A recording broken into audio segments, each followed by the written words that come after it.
मेरी साली ने मेरा घर बर्बाद कर दिया। मैं पेशे से एक सरकारी इंजीनियर था और लोक निर्माण विभाग में काम करता था। मेरी शादी को 3 साल हो चुके थे।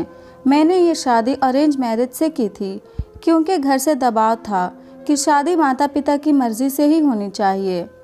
मेरी पत्नी एक संस्कारी पत्नी और एक अच्छी माँ थी। उसका नाम नीलम था। हमारा एक बेटा था और वो 2 साल का होने वाला था। एक दिन मैं ऑफिस से घर वापस आया तो मैंने देखा कि मेरी पत्नी की बहन यानी मेरी साली घर पर आई हुई थी। उसकी उम्र 20 साल के आसपास रही होगी।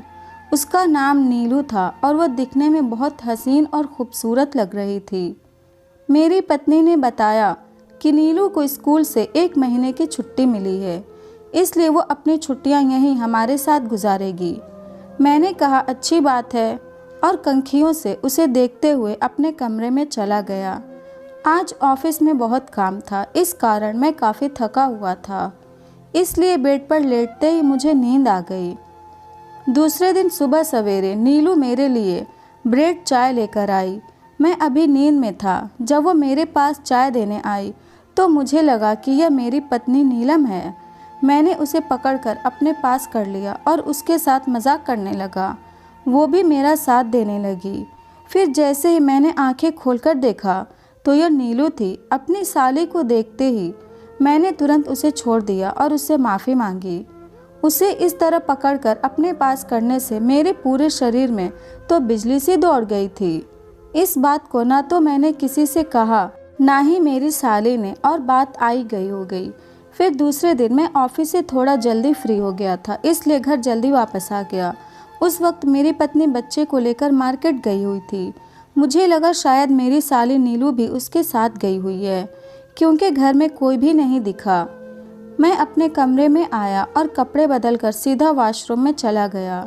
वॉशरूम का दरवाज़ा भी खुला हुआ था। जैसे ही मैंने वॉशरूम का दरवाज़ा खोला तो नीलू अंदर बिना कपड़ों के नहा रही थी। उसे इस हाल में देखते ही मेरी तो जैसे सांसें ही अटक गई। वह मुझे देखकर मुस्कुराने लगी और बोली, क्या हुआ जीजू, आपकी सांसें क्यों ऊपर नीचे हो रही है? उसकी खूबसूरती देखकर मैं कुछ पलों के लिए जैसे सुन्न सा हो गया था। फिर जल्दी से दरवाज़ा बंद किया और कहा कि दरवाज़ा अंदर से बंद करके नहाया करो, और उसे सॉरी बोलते हुए वापस अपने रूम में चला गया। उस रात मेरे दिमाग में नीलू का ख्याल आता है। उसको जिस हालत में देखा था वो बार बार मेरे सामने आ रही थी। इसी कारण मैं रात में अच्छे से सो भी नहीं पाया। लेकिन एक बात मुझे हैरान करती थी कि इतना सब होने के बाद भी मेरी साली को कुछ भी बुरा नहीं लगा, और ना ही उसने ये बातें कभी अपनी दीदी से कही। फिर कुछ दिन ऐसे ही गुजरता रहा। बस इस बीच नीलू की हरकतें मुझे काफ़ी अजीब लगने लगी थी। वो हमेशा मेरी तरफ कुछ अजीब नज़रों से देखती। उसे जब भी मुझे टच करने का मौका मिलता वो बेझिझक टच कर लेती, और कई बार तो जब मेरा बेटा मेरे पास होता तो वह उसे लेने के बहाने मेरे बहुत करीब भी आ जाती थी। मुझे नीलू का यह सब करना ठीक नहीं लग रहा था, लेकिन मैंने इस पर ज़्यादा ध्यान नहीं दिया। फिर एक दिन मेरी पत्नी को बच्चे को टीका लगवाने हॉस्पिटल जाना था। उस दिन मेरी छुट्टी थी। मैं जब थोड़ा सा लेट सोकर उठा तो पास वाले कमरे में मुझे मेरी पत्नी और साली नीलू की आवाज़ें सुनाई दे रही थी। मेरी पत्नी नीलू को अपने साथ हॉस्पिटल लेकर जाना चाहती थी, लेकिन नीलू ने कहा उसे बच्चों को इंजेक्शन लगाते देखा नहीं जाता और उसकी तबीयत खराब हो जाती है, इसलिए वो नहीं जा पाएगी। तब कुछ देर के बाद मेरी पत्नी बच्चे को लेकर टीका लगवाने हॉस्पिटल के लिए निकल गई। अब मैं और मेरी साली नीलू दोनों घर पर अकेले थे। मैं अपने कमरे में बैठकर टीवी पर कुछ देख रहा था। तभी नीलू मेरे कमरे में आई और मेरे काफ़ी करीब आकर बैठ गई और कहने लगी, जीजू क्या आप मेरे सर पर हाथ लगाकर देख सकते हैं कि मुझे बुखार है या नहीं? उसने अभी भी रात वाली पतली सी नाइट ड्रेस पहन रखी थी जिसमें काफ़ी कुछ दिखाई दे रहा था। मैं उसके सर पर अपना हाथ रखकर देखने लगा। उसका सर तो बिल्कुल ठंडा था। जब मैंने उसे बताया कि उसका सर तो बिल्कुल ठंडा है, उसे बुखार बिल्कुल भी नहीं है, तो उसने थोड़ा मुस्कुराते हुए कहा, आपको तो मेरा असली वाला बुखार शायद नज़र ही नहीं आ रहा है। मैं उसकी बात समझ नहीं पाया और पूछा कि क्या मतलब। उतने में मुझे मेरी साली ने एक किस कर लिया। एक पल के लिए तो मैं जमसा गया। मुझे कुछ भी समझ में नहीं आ रहा था कि ये सब क्या चल रहा है। मैंने खुद को उससे दूर किया और कहा, नीलू यह सब ठीक नहीं है। हमारे रिश्ते की एक मर्यादा है और इस मर्यादे की इज्जत करना चाहिए। और अगर तुम्हारी बहन को ये सब पता चल गया तो। मैं अभी अपनी बात पूरी कर पाता उससे पहले उसने रात वाली नाइट को अपने नीचे खींच दिया। मैं तो जैसे सदमे में चला गया, मुझे कुछ भी समझ में नहीं आ रहा था। अब मेरे सामने नीलू उसी तरह खड़ी थी जैसे उस दिन वॉशरूम में थी, और उसे इस तरह से देखकर मेरी आंखें तो खुली की खुली रह गई।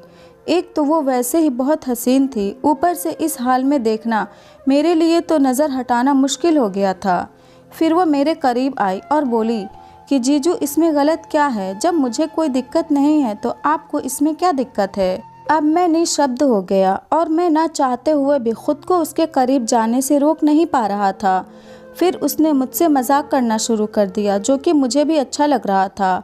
अब मैं भी अपने जज्बातों पर काबू नहीं रख पा रहा था और मैं भी अपना होश खो बैठा। मैं जैसे उसके ऊपर आने को मुड़ा तभी मेरी नज़र सामने लगी अपनी बीवी और बच्चों की तस्वीर पर पड़ी, जिसे देखने के बाद मैं वापस होश में आ गया, क्योंकि मैं अपनी पत्नी और बच्चे से बहुत प्यार करता था और किसी भी हाल में मैं उन्हें धोखा नहीं दे सकता था। तब मैंने नीलू को धक्का देकर खुद से दूर हटा दिया, लेकिन नीलू के सर पर तो अभी कुछ और ही सवार था और वह फिर से मेरे करीब आने की कोशिश करने लगी। तो इस बार मैंने उसे एक थप्पड़ रसीद दिया। इसके बाद वह गुस्से में वो मेरे कमरे से बाहर चली गई। जब कुछ समय के बाद मेरी पत्नी बच्चे को टीका लगवाकर घर वापस आई तो नीलू ने उल्टा अपने कपड़े फाड़कर मेरे ऊपर ज़बरदस्ती का इल्ज़ाम लगाने लगी। लेकिन मैंने अपनी पत्नी को बताया कि यह सब झूठ है और ये सब इसी का किया धरा है। लेकिन मेरी पत्नी ने मेरी बात सुनने से अधिक अपनी बहन की बात पर यकीन किया और मेरी कोई बात सुनने को तैयार नहीं थी और लगातार रोए जा रही थी। तब मुझे याद आया, एक बार कुछ महीने पहले हमारे घर में चोरी हुई थी और हमने घर में कुछ हिडन कैमरे लगवाए थे। इसके बाद मैंने अपनी पत्नी को हिडन कैमरे की फुटेज चेक करने के लिए कहा। जब उसकी फुटेज मेरी पत्नी के सामने आई तब उसे मेरी बातों पर यकीन हुआ और उसके बाद उसने नीलू को बहुत डांटा और उसी दिन उसे अपने मायके भेज दी।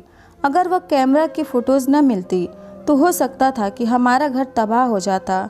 इसलिए कहते हैं कई बार चीज़ें जैसी दिखती हैं वैसी होती नहीं हैं। इसलिए कभी भी कोई फैसला पूरा सच जाने बगैर नहीं लेना चाहिए। आधा सच घर बर्बाद कर सकता है। ये कहानी हमें एक सीख भी देती है कि हमेशा अपने पार्टनर पर यकीन करो और कोई भी फैसला लेने से पहले उसकी सच्चाई एक बार ज़रूर जांच लो, अन्यथा घर आपका बर्बाद होगा, दूसरे का नहीं।